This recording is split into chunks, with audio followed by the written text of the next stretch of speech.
Story time. I was kidnapped by someone that I thought was a friend. So I was in desperate need of a girls trip, so I hit up my 3 friends that were outside of my state, Maggie, Sarah, and Amber. All fake names, obviously. I made plans and arrangements so that I could come visit them. Another friend of mine that knew them offered to drive me down. His name was Max. I was super thankful for this because my family didn't want me to drive there by myself. I made sure they had his and my number before I took off. But the second that I got into the car, I had a really weird gut feeling. My stomach started to turn, but I didn't listen to it. I kept messaging my friends how excited I was to see them the closer I got, but then they just stopped messaging me. They wouldn't answer my calls either, and Max pulled me over to a gas station saying that we're about 30 minutes away from our destination. So I thought. I needed a bathroom break, so I went inside the gas station, but that's when Max took me by the arm and walked in with me. He wouldn't let me leave his side, even for a bathroom break, and that's when he took my cell phone away and I knew that I was in trouble. I still didn't say anything out of fear, but after we got back into the car, he gave me some juice and then I passed out. Stay tuned for part 2 and follow me on Instagram. Storytime part 2, I was kidnapped by someone I thought was my friend. So after drinking whatever he gave me, I woke up after a few hours, and I was not with my girlfriends. I was 3 hours away from my home, and I didn't know this at the time, but I was at his house. My family knew that they hadn't heard from me in hours and started to get worried. They tried to get a hold of me, but obviously couldn't because I didn't have my cell phone. So they called Max.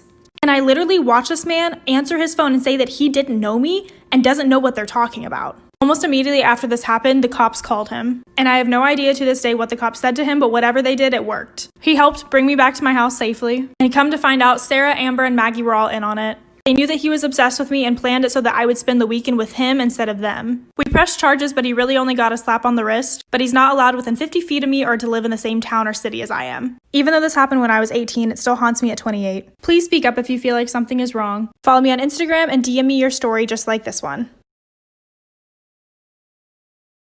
Story time. I found out my boyfriend cheated on me with his aunt. So this guy that I had a really big crush on at my school had just recently broken up with his girlfriend. And so I was kind of just there to comfort him and be a shoulder to cry on. You know the drill.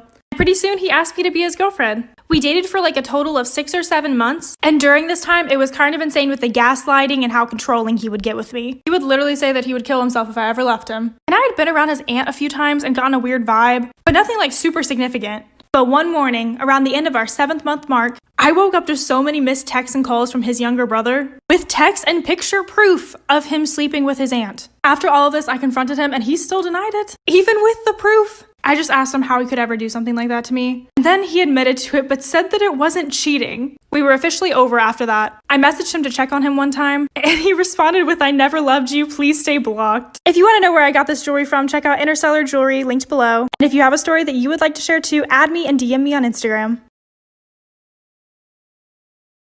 Story time. My boyfriend tried to kill me so he could have my life insurance money. So I decided to go on Tinder to look for some potential matches. And lo and behold, a guy named Jared was there. He was adorable, he was charming, and we had multiple cell phone calls before deciding to meet. We met at Red Lobster and it was like fireworks. He was so romantic and looked like a 6-foot-something cowboy. He took me to a wildlife bird refuge after dinner and I instantly fell for him. We dated for months and everything was mostly good. However, he was just very pressuring for things. And I didn't want to take things too fast. I was 21 and he was 31. Eventually, this just gave me some bad vibes, so I decided to cut off the relationship. But a few months later, he called me saying that he couldn't forget me. He had been married before and his wife had passed away, so I felt very sympathetic towards him. He had a really nice job, making over $150K a year, and he said that all he wanted to do was take care of me and my child. So I moved in and things were good again. I would wake up in the morning, he would make me coffee, and I would help him with his kids. But I noticed that my weight was starting to go down. And that's when I realized he was putting something in my coffee. Follow me on Insta and stay tuned for part 2. Part 2 to my boyfriend trying to kill me to get my life insurance money. I was not feeling very well and my parents were extremely worried about me, especially once they found out I only weighed 88 pounds. I knew I had to have been really ill, so my parents drove down 5 hours to rescue me, and I was immediately hospitalized. That's when I was able to put together the full story on what was going on. He started putting all the money that he was making into my bank account, but he didn't let me have access to it. He would take out loans in my name, making it look like I was making money. And my life insurance policy added to $500,000. During this time in the hospital, I was going through severe withdrawals from whatever he was putting into my coffee. But the second I stopped drinking it, I started to gain weight back. I was thinking that maybe he had done this to his previous wife. However, when I looked her up, I found out that she was still alive. They were just divorced. Later, I was able to find out that they even moved back in with each other. Make sure you don't ever get too blinded by love to realize that you're being taken advantage of. Follow me on Instagram, and if you have a story, DM me. Story time, how I catfished the girl that my brother-in-law was cheating with. So my brother-in-law always had a bit of a cheating reputation, and he definitely gave me the worst vibe. He had even cheated on my sister before, but they forgave each other and worked things out. Whatever. But I knew that something was up once rumors started to fly again, and so did my sister. And there was one particular girl on his phone that was very sus. So my sister got the number and we decided to set her up. We didn't really know how much she knew or if she was aware that he was married, so we just pretended to be him and asked her to come over. And since they had been hooking up, she was down to come over. So we sat and waited, and she walked in expecting to see my brother-in-law, but instead she got my sister and I. When I say she was shocked, I mean she was shocked. She wasn't furious or anything, however, she kept acting weird like it was all a big joke. She was like, oh my god, I had no idea he was married, which you can't blame her for everything, it takes two to tango. However, I still think you should be aware of who you're seeing. But she agreed to confront him with us. Follow me on Instagram and stay tuned for part 2. Part 2 on how I catfished the girl that my brother-in-law was cheating with.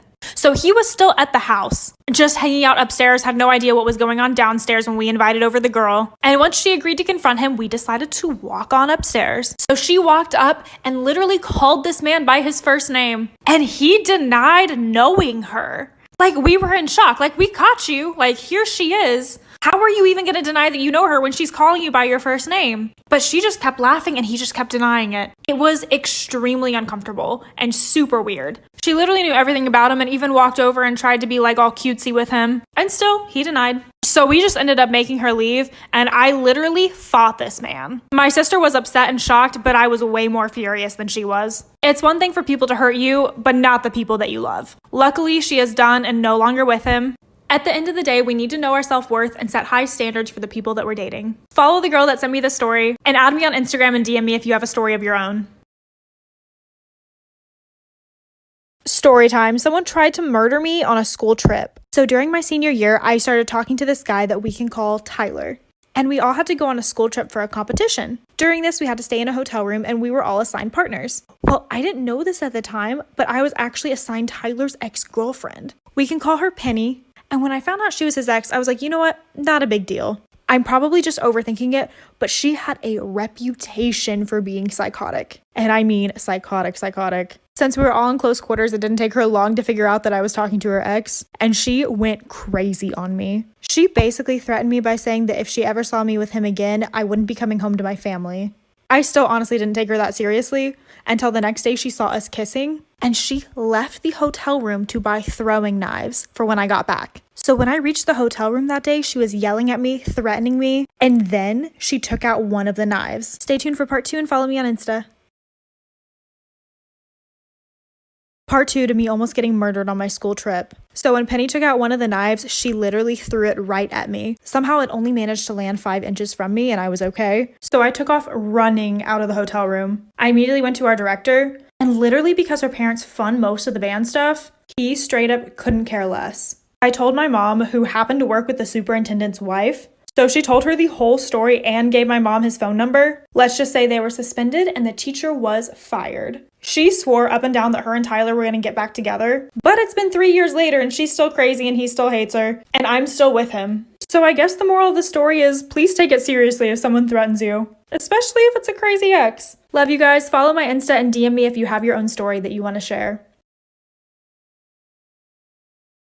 So this is a story time about how I became best friends with the girl that my boyfriend cheated on me with. So when I met this guy, we'll call him Bronson, there was an immediate attraction. He was a Sagittarius, so he was super charming, life of the party, and it didn't take long for us to start talking. Well, it turned out he wasn't totally honest with me and he had a girlfriend. So I cut him off and didn't think twice about it. About a year later though, he came back into my life. He reached out after his breakup with his girlfriend and he asked if we could give things a real chance. Knowing the connection that we had, I said yes. And things were almost too perfect. We were taking cute photos for Instagram together. It didn't take long for him to move in. And we spent so much time together. He even talked about marriage with me in front of his mom. So it felt like things were going pretty smoothly. Until one night we were going to bed, his phone started blowing up. I grabbed it and it was a notification from a guy named Brad, which I thought was super weird. The texts were asking where he was and what he was doing. And eventually I just decided to pick up the phone. And it was a girl on the other end. Stay tuned for part 2 and follow me on Insta.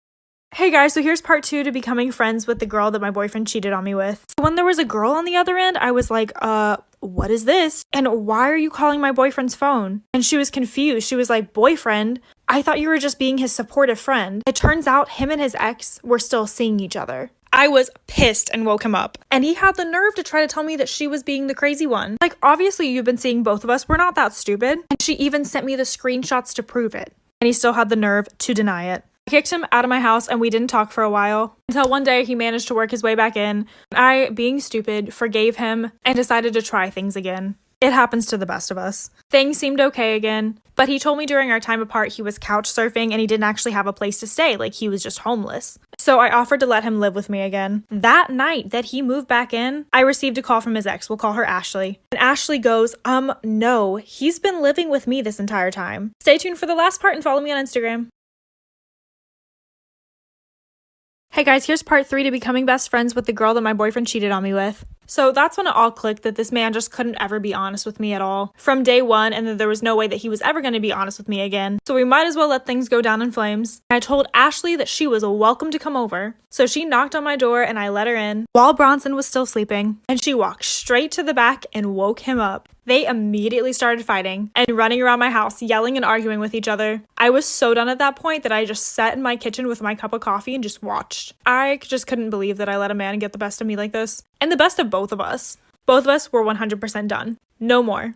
And we decided to become each other's support system to avoid getting back together with him. Nothing brings two girls together like a hate for a man. Now, not only is she my good friend, but she is also my roommate. Sometimes toxic men can bring two people together. Follow me on Instagram for more content, and if you have a story, DM me. So this is about the time that I dated a sociopath. So I met this guy that we'll call Aaron at my best friend's birthday party. He was super attractive, but honestly, I was flirting with his friend the whole night, which looking back on it, I think is what got his attention. By the end of the night, he went out of his way to talk to me, and I noticed just how absolutely charming he was, and I was shocked that he was single. So he asked for my number, and I of course gave it to him. And for our first date, we ended up going hiking. PSA for your safety, I do not recommend this for a first date. While everything seemed fine originally, this is where the conversation got weird. He talked to me about how he was attracted to me because I was going into the mental health field. He feels like no one can figure him out. He struggled with relationships for years because he continually puts on masks for people, but they can only last for so long before they come off and a breakup occurs and the other person sees his true self. But he says that this is why he's so good at sales. He's able to be whoever he wants to be for each person. He customizes it. Never once did he talk about his own emotions regarding situations, just his protection of his own reputation, as if he sees people as a way to get something or protect something. Soon I was contacted by a family member. Stay tuned for part 2. Hey guys, so welcome to part 2 of me dating a sociopath. So his cousin reached out to say that this is what he does to girls. He stays in someone's life for a little bit, absolutely destroys it, and then pieces out. The person that he dated before me was a mom of 2 kids. He walked into her life, pretended to be a father figure, and then once he couldn't hold that mask for too long, he left. He only lasted like 3 months. Of course, me being absolutely stupid, I decided to continue dating this person. Part of it was because I was attracted to them, and another part was just pure fascination. He always told me what I wanted to hear. Looking back on it, I know that I was just another person that he customized whatever he had to say to. But not only did he win me over, he went out of his way to impress every single person in my life so that he would for sure have an in. And then on my birthday of last year, he called me to tell me he was too busy to date me. And I was beyond upset with myself for seeing so many red flags and still continuing. And that's when one of his best guy friends reached out to me, saying that he had been dating my best friend's little sister the entire time. Talking to her, going on dates with her, having her over right after me, completely two timing. I cut him off and haven't heard from him in a year. Until last week. Stay tuned and follow me on Instagram. I guess here's part 3 of me dating a sociopath with receipts. So I went out downtown with my boyfriend Jeremy and a few of our friends. Went to a few bars and a couple clubs and had a great time, came home, was getting ready for bed, and then I got a text on my Snapchat. Y'all know the feeling of seeing someone's name pop up on your phone that you haven't seen as a notification for over a year. It's weird. Essentially, he was apologizing about a year ago, saying that he feels like he hasn't wronged someone as much as he's wronged me, but that he saw me tonight and essentially followed me to each place that we went and talked to my friends about me and how beautiful I looked, even though he is still with my friend's little sister. We'll call her Ava. But do y'all see how creepy that is? Like, I never saw him. Like, I don't know what's wrong with my monitor, but then he called me. I'm pretty sure he thought that I wasn't going to be around my boyfriend anymore. That's why he waited. But I put him on speaker so my boyfriend could listen too. And he just went on, and I knew I was going to have to let his girlfriend know. So I called my friend and let her know what happened. She said she was going to tell her sister tonight. And that night she said Ava and her wanted to do a group FaceTime. This story basically turns into Catch a Cheater. Stay tuned and follow me on Instagram for more content. Okay, here's part 4 to dating a sociopath. So I got on the phone with my best friend and Ava said, and I quote, that Aaron let her know about the phone call and the text messages, but said it was because my boyfriend and I were following him around the entire night. What? She already knew that it was sus, and she had been having a gut intuitive feeling that the relationship wasn't okay for the past few weeks. So me showing her the message kind of just confirmed her feelings, and she was going to confront him on it and give him a chance to explain himself. Well, this man decides to contact me again. I immediately text Ava and send her the messages, and he asked to call me a second time. This is when we decide to record the phone call. If you guys want, I can put in a few of the clips just so you can see how this man finesses and charms. But during this phone call, he essentially said that the text messages between me and him made him come to the conclusion that his relationship with Ava was not at its best, and he was going to meet with her to break up with her, but that they were obviously still going to be friends, and he was only concerned about his reputation and his standing with their family. This makes me wonder what he's even saying to other girls, since he's saying this with someone that's so close to them. Stay tuned for the update and add me on Instagram. Hey guys, so today we're going to be talking about McCamey Manor. If anyone is as fascinated as I am with scary things, you've probably looked up haunted places to go to, or even maybe extreme haunts. But this haunted house attraction is one of the scariest, most extreme that you can ever go to and can last up to 8 hours. You have to sign a liability waiver up to 40 pages before you go. It takes you about 5 hours to get through the entire contract. It operates year-round and is operated by Russ McCamey. This was featured on a Netflix documentary, which is what originally piqued my interest. When you go to sign up, there are several areas on their website telling you that you do not want to do this and you do not want to sign up for this. Before you go, you not only have to do a physical, but also a psych evaluation. So you have to be okayed by a therapist to even get in. You then have to watch And Then They Were None on YouTube, which is essentially 2 hours of people being tortured at the manor and not making it through. That's the thing, Russ has won every single time. While there is a $20,000 prize at the end, no one has won. It's impossible. So what exactly do they do? Follow, share, and add me on Instagram for part 2.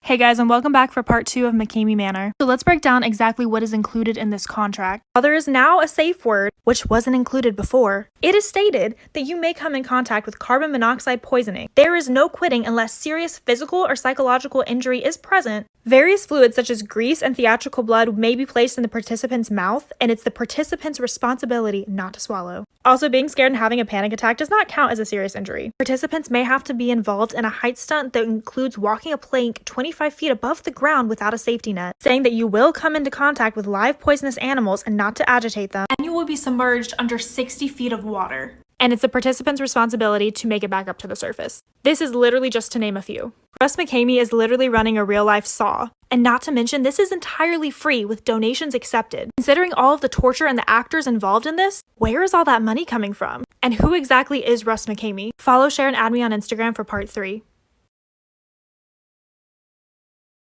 Hey guys, and welcome to part 3 of McCamey Manor. Russ McCamey said that he had spent his entire life savings onto McCamey Manor, over $500,000. Diving deeper into his disclosure, it states that you will be on TV during this for different places around the world. This is considered a red room. People will actually bet money and suggest things that happen next to you. So this is probably where most of his income is coming from. He will ignore people's safe words, pull out fingernails, teeth, drown, bury people alive, and then will act totally fine and be a wedding DJ the next second, which is his other job.